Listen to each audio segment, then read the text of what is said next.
Bonjour et bienvenue pour cette 54e édition de Easy Weekend Project. Dans cette présentation, nous construisons un mini-onduleur, communément appelé inverteur ou convertisseur de courant continu en courant alternatif. Ce mini-onduleur d'une puissance de 120 watts est spécialement conçu pour alimenter des lampes éco-énergétiques. D'une conception remarquablement simple et très peu coûteuse à réaliser, ce projet a l'avantage d'être à la portée de tous. Il offre un éclairage de 60 à 600 watts pour une consommation de 8 à 80 watts.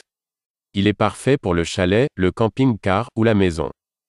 A priori, j'avais conçu ce montage expressément pour réaliser un système d'éclairage d'urgence en cas de panne d'électricité. Alimenté par une batterie scellée de 12 volts à 75 ampères heure, il me fournissait une autonomie d'un peu plus d'11 heures. Ceci avec 10 ampoules LED à filament cob de 60 watts, allumées en permanence. En ajoutant une seconde batterie identique en parallèle, son autonomie a doublé.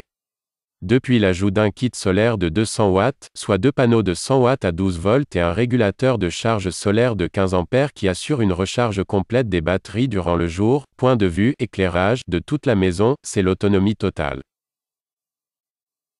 Au début, avec un éclairage standard, j'estimais son coût en électricité autour de $390 par année. Cela représentait environ 12% de ma facture d'électricité. Ce qui n'est pas rien. J'ai donc remplacé les sources d'éclairage par des ampoules fluo compactes.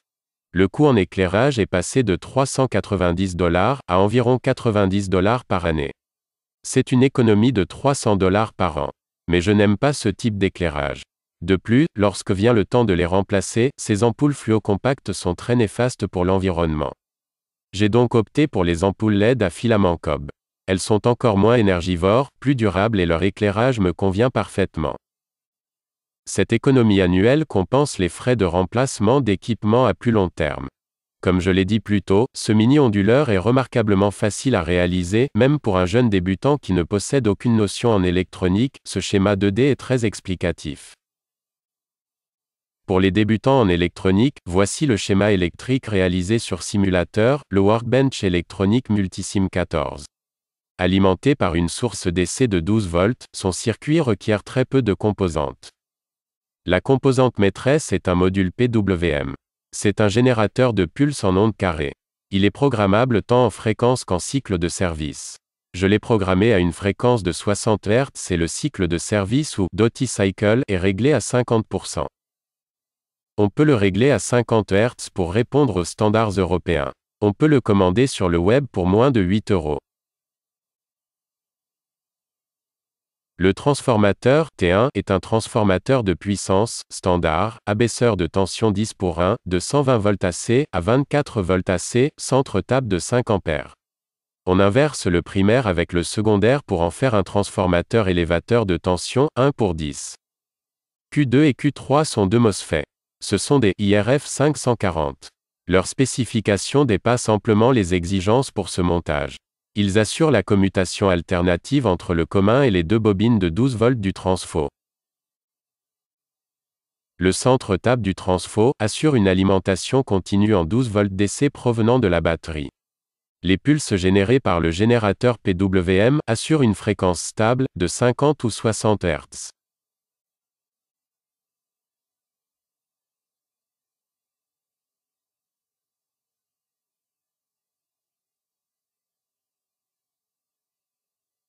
Quant à Q1, c'est un transistor de type NPN.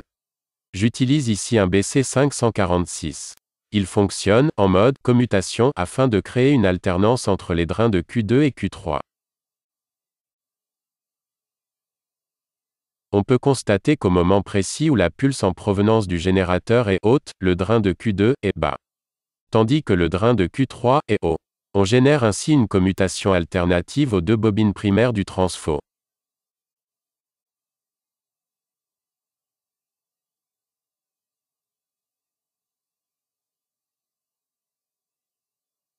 On peut voir à l'oscilloscope, réglé à 100 volts par division, qu'en vert, ce sont les pulses de 12 volts envoyées en alternance aux bobines primaires. Tandis qu'en rouge, c'est la tension de sortie élevée à 10 fois celle du primaire. Les deux résistances, R2 et R3, ce sont des résistances de 100 ohms. Elles servent à alimenter les grilles de chacun des MOSFET. Quant à R1, la résistance de 3,6 kΩ est la résistance de base, calculée pour assurer la saturation de Q1. Dans cette configuration, l'onduleur peut alimenter jusqu'à 10 ampoules LED à filament cob. Ce sont des ampoules éco-énergétiques de 60 watts, mais ne consomment que 8 watts chacune.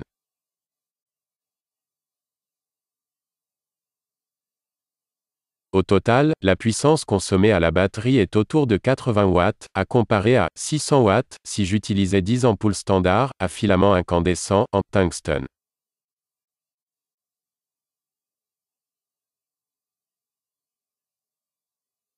Voilà qui rend ce projet des plus intéressants.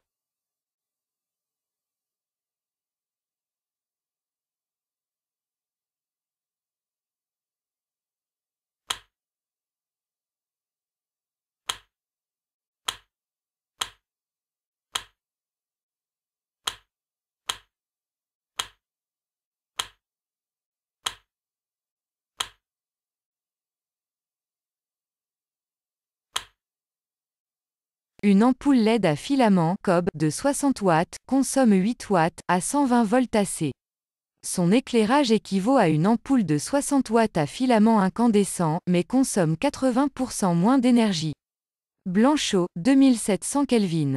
Durée de vie autour de 15 000 heures. Une ampoule standard à filament incandescent de 60 watts consomme, à elle seule, plus d'énergie que cette ampoule LED à filament cob. Disponible dans différentes tailles, formes, puissances et couleurs.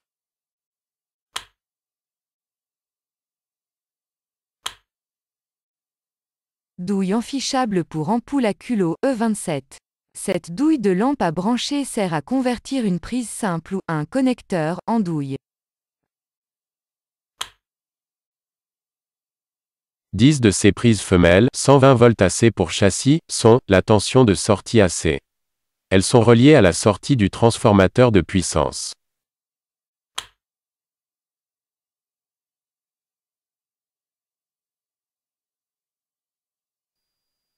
Ici, on utilise un moniteur numérique multifonction. Ce module affiche la tension et l'intensité du courant DC, ainsi que la puissance et l'énergie délivrée par la batterie. Il fonctionne sous des tensions de 6,5 à 100 volts DC et supporte de 0 à 20 ampères DC. Son écran LCD est rétroéclairé et est facile à lire.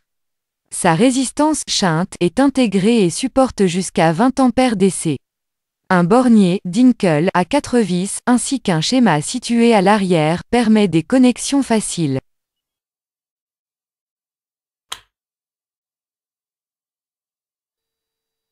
Ce module PWM est un générateur de pulses, avec modulation, comparable à un montage LM555. Il fonctionne à partir de 3,3 à 30 volts DC, couvrant des fréquences de 1 Hz à 150 kHz. Le courant de sortie, 5 à 30 mA. L'amplitude PWM est égale à celle de l'alimentation. Son écran LCD est facile à lire. La programmation de la fréquence ainsi que le cycle de service se fait à l'aide des flèches. Un bornier Dinkel à 4 vis ainsi qu'un schéma permettent des connexions faciles. Ce module LCD combine un voltmètre numérique pour des tensions allant de 60 à 500 volts AC. Un ampèremètre numérique AC de 0 à 20 ampères avec shunt intégré. Un wattmètre ainsi qu'un fréquence-mètre de 45 à 65 Hz. Ce module YB5140 DMAC20 est muni d'un écran LCD rétroéclairé et facile à lire.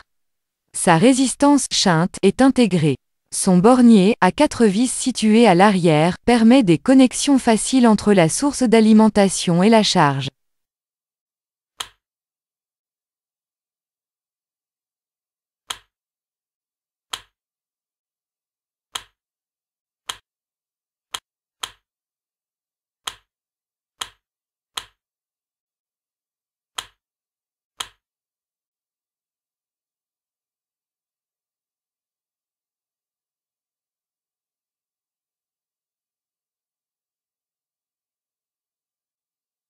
Communément appelé switch on-off.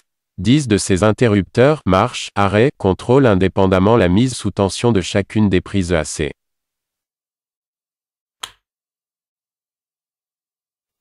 Cet interrupteur principal, marche, arrêt, contrôle directement l'entrée de tension DC en provenance de la batterie. Il doit supporter 10 A à 12 volts. Ce modèle intègre un LED témoin, de mise sous tension. Cette dernière option est facultative. Ces deux borniers permettent une bonne connexion des câbles, reliant, l'onduleur à la batterie. Le bornier rouge pour le positif, et le bornier noir pour le négatif. Le câble d'alimentation comprend un fusible de 8 A pour la protection en cas de surcharge. Le transformateur de puissance utilisé dans ce projet est un transformateur standard, abaisseur de tension 10:1. Tension au primaire de 117 volts AC à 0,7 A. Tension secondaire de 24 volts, centre tape, à 5 A. Dans un projet comme celui-ci, on inverse le transformateur. Le primaire du transformateur devient le secondaire, et vice-versa. Ainsi son rôle, abaisseur de tension, est inversé à 1:10. Ce qui veut dire qu'à chaque volt poussé à l'entrée du transformateur, il sortira 10 volts à la sortie. Donc avec des pulses de 12 volts par demi-cycle à l'entrée, il en sortira 120 à la sortie. Pour les standards européens, on utilisera plutôt un transformateur, 240 volts AC au primaire et 24 volts centre tape au secondaire.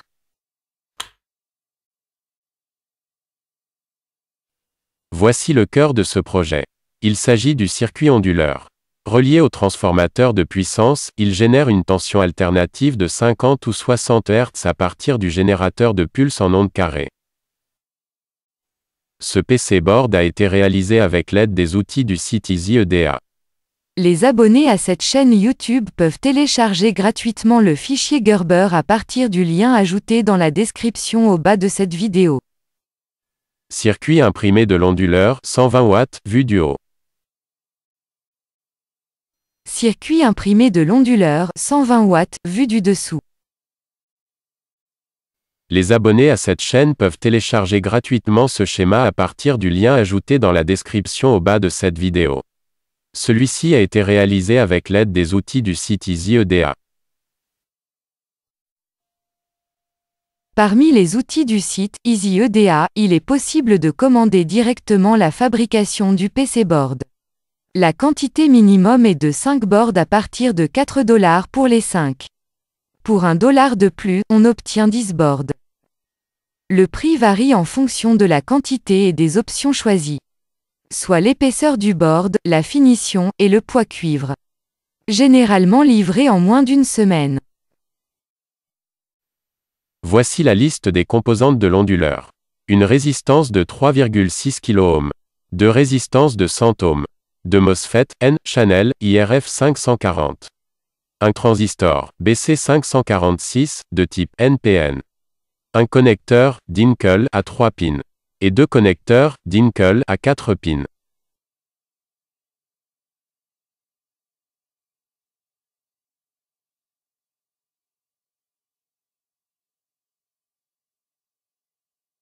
En espérant que vous avez apprécié cette présentation. Si oui, cliquez sur « J'aime ». Je vous invite à vous abonner, cela m'encourage à poursuivre dans cette direction.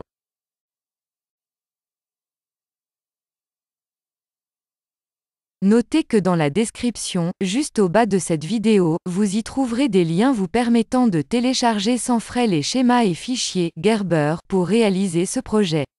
Je vous dis merci de votre attention et à très bientôt.